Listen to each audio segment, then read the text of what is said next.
बिस्मिल्लाहिर्रहमानिर्रहीम, अस्सलाम वालेकुम and welcome to my channel how to learn English. Okay guys, आज की इस ट्यूटोरियल में हम पास्ट परफेक्ट कंटिन्यूस टेंस के बारे में पढ़ते हैं। मामूल के मुताबिक सबसे पहले हम इस टेंस के यूजेस के बारे में पढ़ते हैं, फिर इसकी स्ट्रक्चर के बारे में, फिर आप लोग की प्रैक्टिस के लिए वीडियो के एंड में कुछ सेंटेंसेस होंगे। The past perfect progressive tense talk about the duration of an activity that was in progress before another activity और time in the past.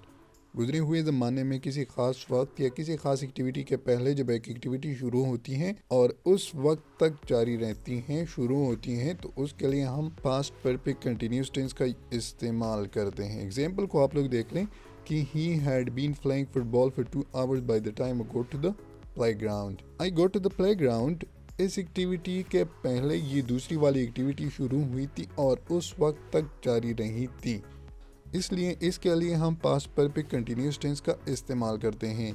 Second example, girls had been studying for 1 month. आप लोग के जहन में होना चाहिए कि perfect continuous tenses जितने भी होते हैं उसमें हम सिंस और फार का यूज़ करते हैं। सिंस और फार के लिए फिर मैं एक अलग सी वीडियो बनाऊंगा, तो कंप्लीट कोर्स देखने के लिए आप हमारे YouTube channel how to learn English को सब्सक्राइब कीजिएगा। ओके, इसके स्ट्रक्चर के बारे में पढ़ते हैं कि स्ट्रक्चर इसका किस तरह से बनता है। पास्ट परफेक्ट कंटिन्यूस और पास्ट परफेक्ट प्रोग्रेसिव टेंस के अफर्मेटिव फार्मूला कुछ इस तरह से हैं कि सब्जेक्ट हैड बीन वर्ब की पहली फॉर्म के साथ आए ing ऑब्जेक्ट सिंस और फॉर और फिर उसके बाद टाइम। एग्जाम्पल को आप लोग देख लो कि he she it, singular name, plural name, noun, pronoun जितने भी हैं उसके बाद हम हेल्पिंग वर्ब हैड बीन का यूज़ करते हैं, फिर उसके बाद वर्ब की best form of the verb के साथ ing ऐड करेंगे, फिर ऑब्जेक्ट, फिर उसके बाद सिंस और फॉर और फिर टाइम का यूज़ करते हैं। जैसे कि I we you they had been playing football for 2 hours. दूसरा example, they had been working since morning.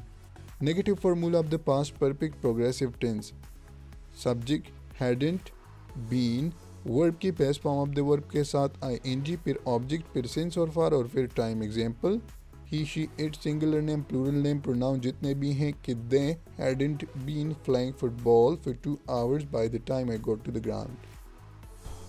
Interrogative formula of the past perfect progressive tense बिल्कुल आसान है कि हेल्पिंग वर्ब को हम सेंटेंस के पहले लगाएंगे, फिर उसके बाद सब्जेक्ट, फिर उसके बाद बीन, वर्ब की best form of the verb के साथ आए ing ऑब्जेक्ट, सिंस और फॉर, टाइम और साइन ऑफ इंटरोगेशन कि had they been playing football for 2 hours by the time I go to the ground. Interrogative sentences इसके बनाना बहुत ही आसान है। सिंपली आप लोगों ने सेंटेंस से हेल्पिंग वर्ब को निकाल कर बाहर लिखना है और बाकी के सेंटेंस उसी तरीके से लिखना है जिस तरह से अफर्मेटिव सेंटेंसेस होता है, और आखिर में आप लोगों ने क्वेश्चन मार्क लगा देना है। Negative plus interrogative formula of the past perfect progressive tense, hadn't, फिर उसके बाद सब्जेक्ट, फिर उसके बाद been, best form of the verb के साथ आए ing ऑब्जेक्ट, सिंस और फॉर और फिर टाइम, फिर लास्ट में क्वेश्चन मार्क। एग्जांपल, हैडंट जितने भी नाउन्स और प्रोनाउंस हैं, फिर उसके बाद been playing football for 2 hours by the time I go to the ground. Negative और इंट्रोगेटिव सेंटेंसेस आप दो तरीके से बना सकते हैं। इस एग्जांपल को आप लोग देख लें कि hadn't they been working since morning और had they not been working since morning. दोनों तरीके बिल्कुल सेम टू सेम हैं, लेकिन पहला वाला तरीका यानी कि ये वाला तरीका थोड़ा सा एडवांस है, सो मैं रिकमेंड करता हूँ कि आप लोग इसका यूज़ किया करें। ओके, ये रहा आप लोगों का पास्ट परफेक्ट कंटिन्यूस टेंस। अब आप लोग की प्रैक्टिस के लिए ये सेंटेंसेस हैं, इस पे आप लोगों ने खुद प्रैक्टिस करनी है, अफर्मेटिव से लेकर नेगेटिव प्लस इंट्रोगेटिव तक चेंज करनी है। अगर इसमें आप लोगों को कहीं पर कोई प्रॉब्लम हो तो आप लोग वीडियो को रिवाइंड भी कर सकते हैं और कमेंट में मुझसे पूछ भी सकते हैं। कंप्लीट कोर्स देखने के लिए आप हमारे YouTube channel how to learn English को सब्सक्राइब कीजिएगा। Thanks for watching.